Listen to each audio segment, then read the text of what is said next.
So welcome back to a new video on the channel. I hope you are all doing well. Today we are back. Today we are predicting the table, all 20 places for the upcoming 24-25 Premier League season. It's been really difficult, some of it, but at the end of the day it is going to be a cracking season. So without further ado, let's waste no time whatsoever and let's get into some Premier League predictions. Right, so in front of us we have got our tier maker. We've got 1 to 4, 5 to 8, 9 to 13, 14 to 17, and of course that relegation zone. It's only right if we start with the relegation, of course, and build up the hype as we go to, of course, the league winners. But if we start with relegation, and I will cover everything to the best of my knowledge with new signings, outgoings, basing it off, previous seasons, etc. So if we get straight into it, we've got our bottom three. And now I was at one point very tempted to put the three that got promoted as the three that got relegated. But I thought, gosh, that would be extremely boring. So let's start with Ipswich. Unfortunately, I am putting Ipswich in the bottom spot.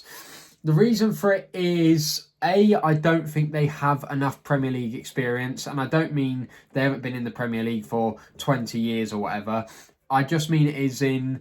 a lot of the players they had at the squad already haven't played Premier League football before. Signings like Hutchinson, it's fantastic they kept him on board and re-signed him for the club, and made the loan permanent. But is he going to be, a game changer for them? They got Greaves from Hull City, who cost them 15 million. Is he going to set the world alight in the Premier League? I know there was a couple of signings with very small amount of Premier League experience, like West Ham's Ben Johnson that went there, and a couple others. But for Ipswich, with their current budget and the players they've signed and the squad they have, do I think they'll necessarily finish 20th? Maybe not, but they are probably my favourites to be relegated. I think it's going to be extremely tough for them to survive this year. And then, as well as my 19th pick, Leicester City, are the only two in which I really think will get relegated. After that, it became a bit more difficult. I think is the honest truth. But Leicester, with financial issues, obviously they've lost Dewsbury Hall, arguably their best player. Players like Vardy are not getting any younger. They've had to, sort of dip into the transfer market, looking at sort of, players that are, cost either barely anything or just nothing, like Bobby de Cordova-Reid, who they've signed. But I think Leicester, it's going to be an incredibly tough jump this year with the squad they currently have. If they manage to, pull it off, I'd be ecstatic. There's a bit of a family connection for me with Leicester, but I think it's going to be incredibly tough, and I just don't think they'll do it. So after that, who are we going for the last spot? It's one of those I may get some stick for, but I am finally going to go for Everton to take the plunge and take the drop. Why? Of course, again, slightly similar to Leicester. A few financial issues there. Lost, again, arguably their best player. I know Everton fans were sort of on the fence with him. Bad performance, good performance. He was a bit of a hit or miss player, but obviously losing Amadou Onana is a big one. Lewis Dobbins obviously left the club as well. Not that he was a great Premier League experience. Of course, there's been a good few signings there. Jacob Brown has been absolutely fantastic in his short time at Lyon, as well as a couple other players. But I think for Everton, maybe now is the time that they finally go down, especially with the lack of signings and players that have left the club. But yeah, it's going to be a tough season for them. But I really could see them staying up purely because Sean Dyche is such a good manager and he just gets teams so well drilled. But to save all three of the teams that came up being in the relegation, I've gone for Everton. So that does mean one thing, it is to be expected. I'm going for just surviving by the skin of their teeth Southampton. Some of the recruitment's been pretty good. I quite like their squad anyway from last season. I know a few players have left the club. Stuart Armstrong's been released. Che Adams has obviously gone to Torino, which is an absolutely crazy move, but obviously managed to re-sign the likes of Flynn Downs. I think even Lianco's gone. So even though there's been a big change in squad, I do have a good bit of faith at Southampton that when they do come up, they know how to stay up. And I just think they've got a good squad. They've got the capacity that if there is a few injuries, they can cover it. And I think throughout the season, they will struggle. They could easily be switched with Everton in this tier list for me, but I do think that they may be the one out of the three that come up that do have a chance of staying up. So that's why I've gone for Southampton in 17th place. Right, after that is again where it gets really tricky, but I have gone for Nottingham Forest. Again, a team that were right down there last season, a team that like to, if it doesn't sound too horrible to any Forest fans out there, like to just recruit players for sometimes what feels like the sake of it.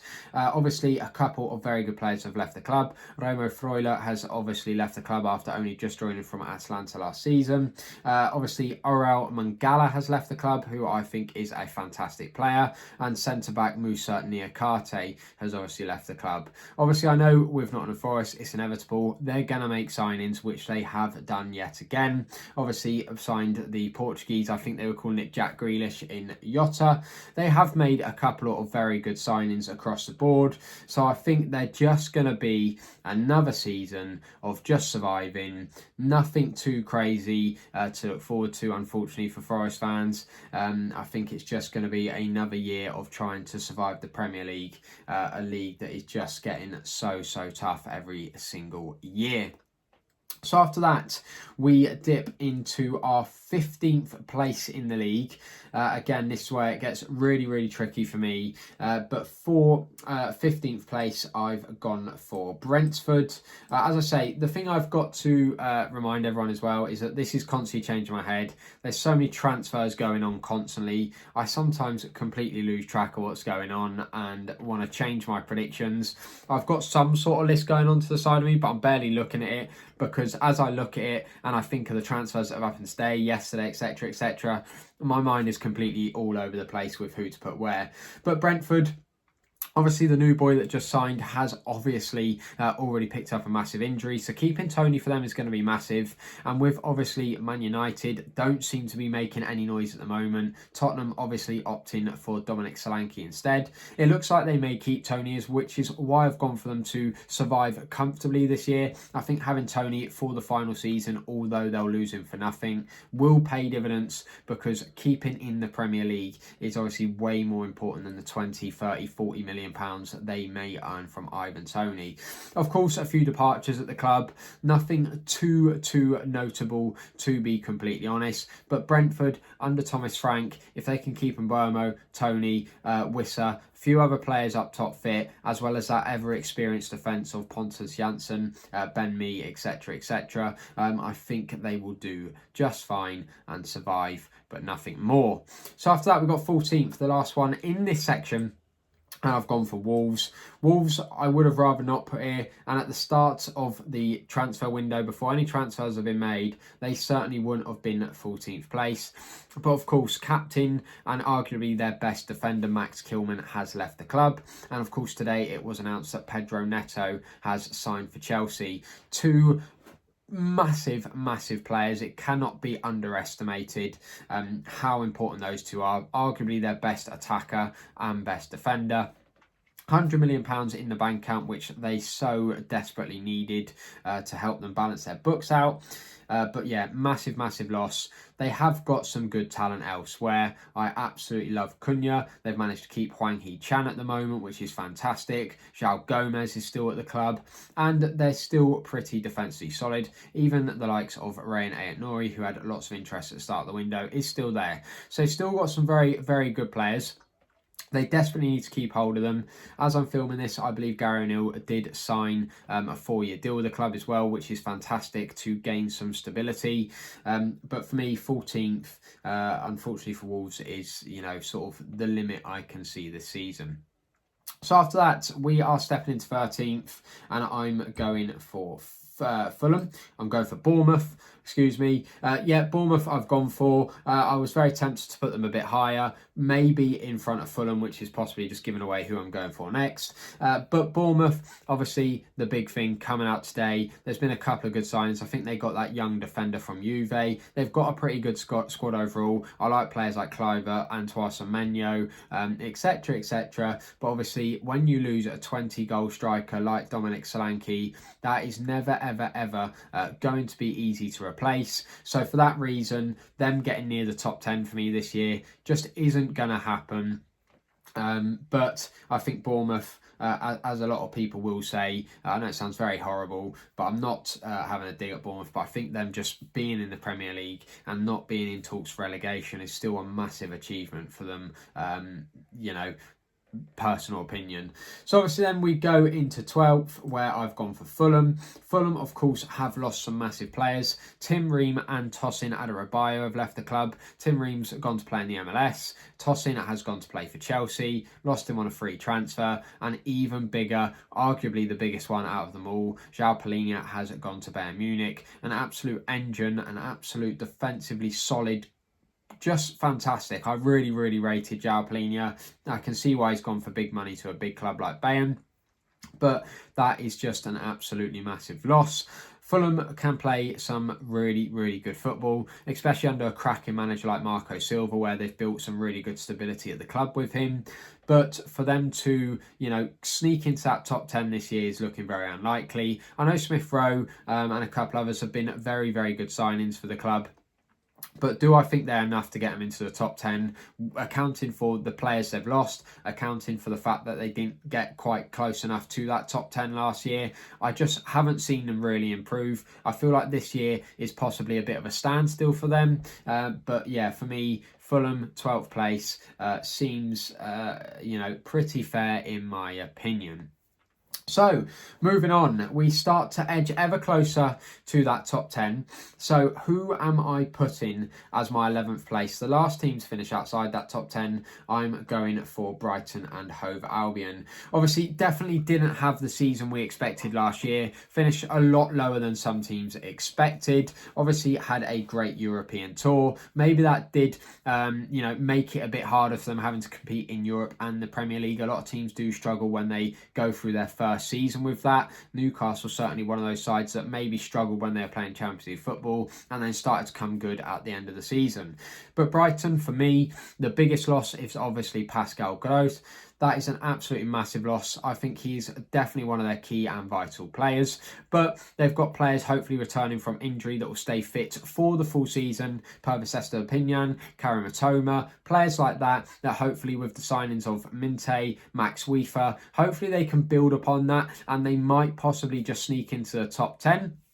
But I think, again, a bit like Fulham, that 11th place finish is going to be a pretty fair result for them. They definitely need to go back to making the Amex a bit of a fortress. But yeah, I think it's a tough season ahead.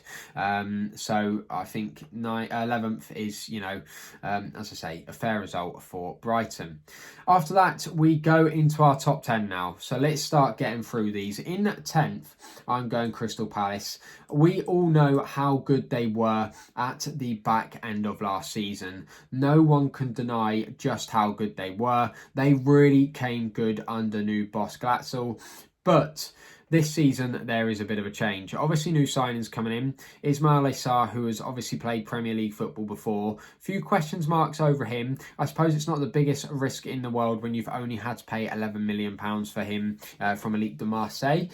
But obviously, that is a replacement for a player like Michael Olise, who in my opinion was really starting to shine in the Premier League. He was an absolute fantastic player, and again, a bit like João Palhinha, one of those really good players. great Premier League standard player that I really rated, that again has got a great move to Bayern Munich, chance to win trophies, play Champions League football. So no way can I blame him. But of course, Crystal Palace, there has been a couple other signings. Daichi Kamada is one I really like as well, a player with great pedigree that's played European football before. I think he, again, is another great signing. And if they can keep the likes of Eberechi Eze, Adam Wharton, if they can get Jean-Philippe Mateta scoring like he did at the back end of last season, I have no problems that Palace could easily get a top 10 finish, and maybe even, if they are good enough consistently, start to look at finishing above the likes of West Ham, of Aston Villa with their Champions League football coming up, even the likes of Man United and Newcastle. I'm not saying it's impossible, but I think a top 10 finish and that 10th place is a very fair one for Palace. So after that, this is where it got really tough for me as a West Ham fan. Now, I really wanted to put West Ham that bit higher, but at the moment I feel like it's too early days to be getting excited over the new transfers. So West Ham, it breaks my heart, but I have put them in 9th place. Mainly because I remember the days where Manuel Pellegrini came in and we had a similar story. We signed a plethora of players for a lot of money and it just didn't work. If anything, it went really horribly wrong and we had to get Moisey in to save us. This year does feel a bit different to that situation a few years ago, because Tim Stein so far has got his transfers bang on. Last season he signed the likes of Ward-Prowse, Kudus, Alvarez, who were all fantastic signings. So I've no doubt that the likes of Füllkrug, the likes of Guido Rodriguez, the likes of Max Kilman, Sorenso Somerville, I have no doubt that they are gonna have fantastic seasons at West Ham, but you can't expect these players to bed in straight away. If you keep those players alongside the fact that it looks like we're going to get Jean-Claude Todibo, as I'm feeling this, from Nice, if you keep that in mind with the fact that it looks like we're going to get all those players, as well as keeping Bowen, Kudus, Paqueta, Edson Alvarez, and even Antonio, going forward, we are looking like one of the scarier sides in the league. But at the moment, it's almost like I don't want to jinx myself or sound too biased. I don't want to get overly excited, but I must be completely honest. I could easily see us finishing in that 7th place above an Aston Villa, a Newcastle or a Manchester United. But for the sake of this video, at the time of the recording this video, I'm going for 9th place. And in 8th place, I am going to go, and this is for me where it's really tough, but I am going to go for Manchester United. Manchester United fans probably won't be too happy of me, but to be honest, I don't think the quality of signings have been fantastic. Lenny Euro, I'm not saying he won't be a good player, but a centre-back at 18 coming into the Premier League is going to be very tough, and he's coming in almost to replace the likes of Rafael Varane, who of course is a serial winner. Lenny Euro is a player that's been in Europe for about a year or so with Lille, signed for big money, already picked up an injury in pre-season. And of course, the other player they've signed is Joshua Zirkzee. Again, a player who has done well at Bologna, but really never even got a chance at Bayern Munich. I'm not saying he can't come good. I'm sure there's a possibility he could. But I don't think United, at the time of filming this video, have added enough to their squad to make themselves real challengers for that top 4 or even those Europa League places. So for that reason, I have gone for 8th place. And then after that, I'm going for Aston Villa. I'm sure Aston Villa fans won't necessarily be the happiest with me putting them there, but my main problem is they have made a load of very good signings. And I say good, not great, because do I think that the signings they've made to replace the likes of Douglas Luiz and Moussa Diaby are better than those two? No. Do I even think they're on par with those two? No. Douglas Luiz and Moussa Diaby I rated extremely highly. Now, Amadou Onana's a good replacement for Douglas Luiz, but I don't think better. And of course, they've got a couple of youngsters in. Ian Matson, who cost them big money from Chelsea. I think they've signed well, especially the couple from the Serie A, including Samuel Illing Jr. I think they've recruited young, and I don't think they've recruited as good as what they've possibly lost. Maybe that sounds, incredibly harsh. In terms of squad depth, probably recruited better. but in terms of replacing key players in the starting 11, I don't think it's got better.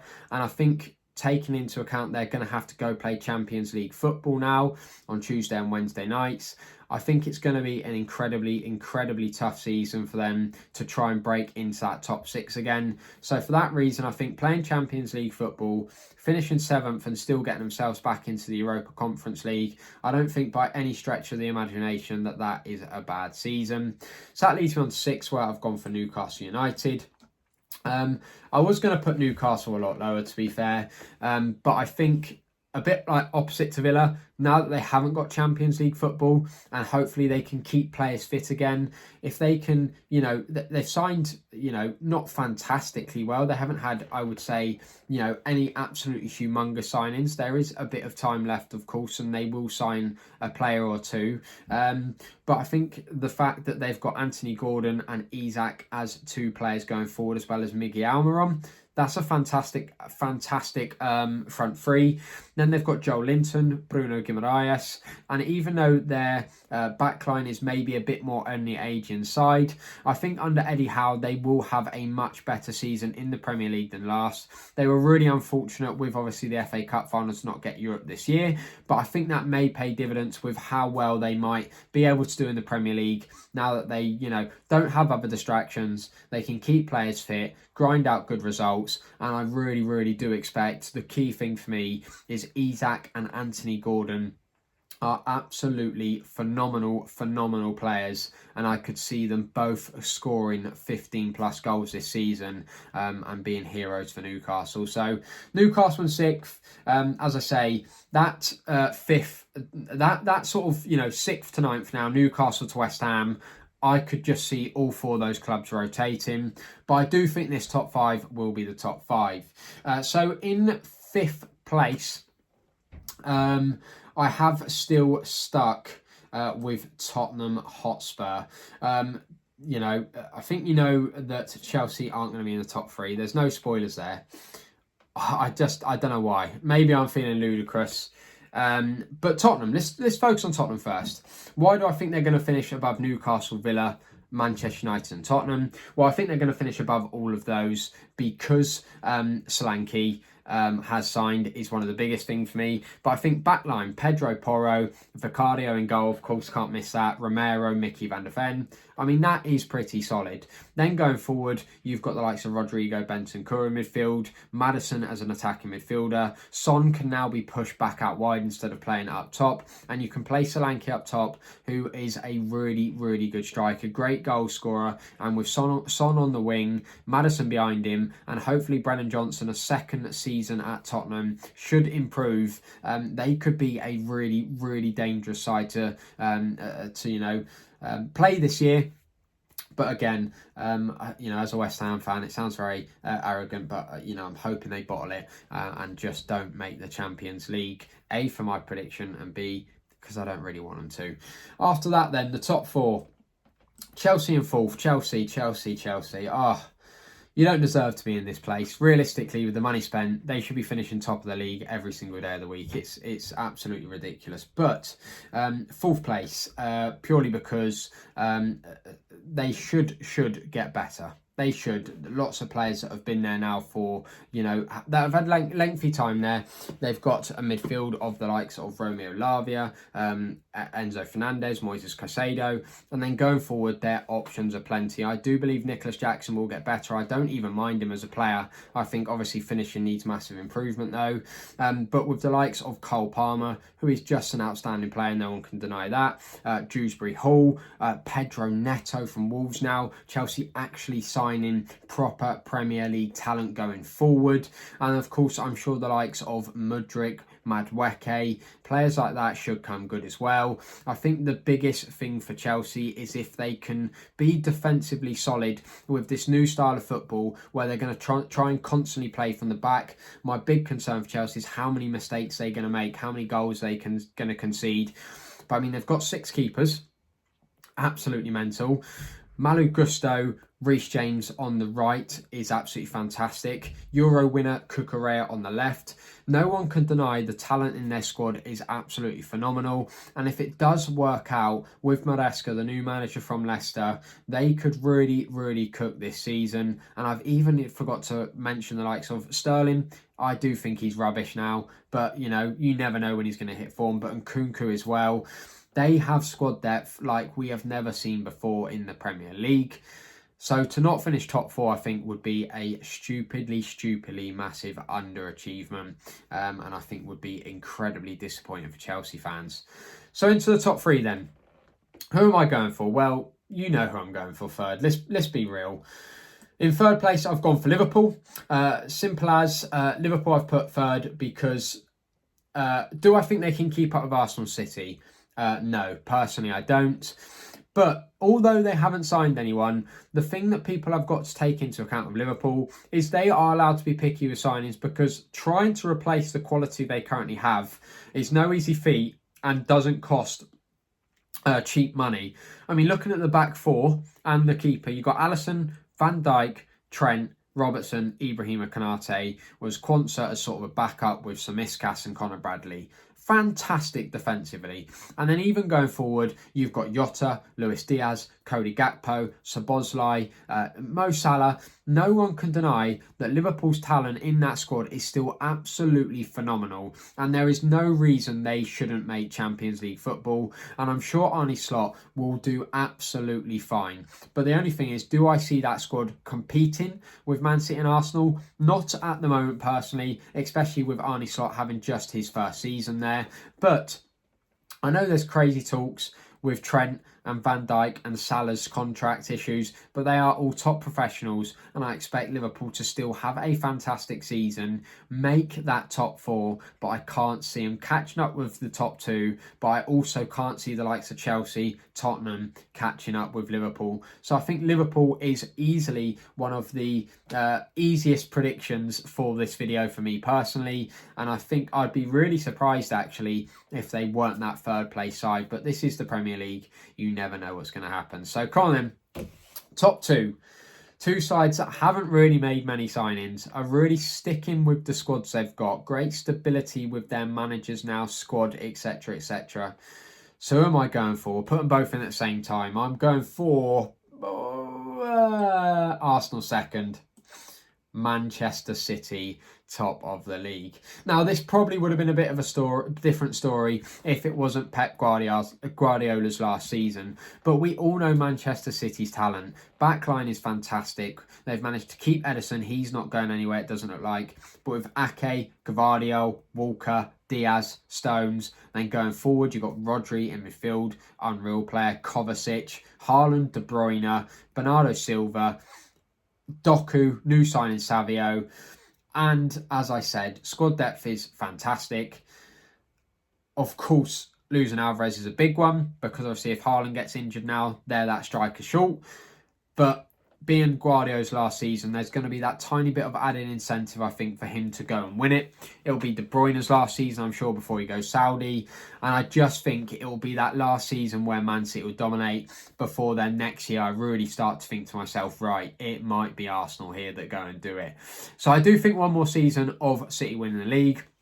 I will give Arsenal a mention. They've kept great stability. They've got a great squad. The youngsters like Saka, Martinelli are only going to be getting better. Havertz is a shining star now. Trossard is a great player off the bench. Obviously, Odegaard is fantastic. You cannot deny his quality. Rice, unbelievable. And of course, the only thing that I have to give Arsenal credit for, as much as I dislike them as a team, is that the back line of Ben White, Gabriel Saliba, Gabriel and Saliba, Raya in goal.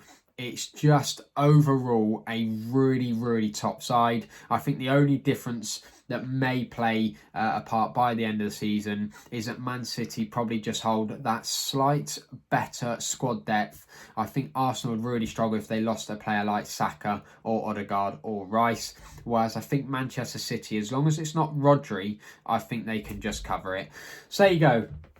There is my Premier League table for the 24-25 season. A bit longer than expected, but I'm so excited for it. It's going to be a fantastic, fantastic season, but we shall see. We shall see. Let me know in the comments who you think is going to finish where this season. I'd be very, very keen to see them. But if you did enjoy, please like, subscribe, do all that good stuff. Until the next one, see you around.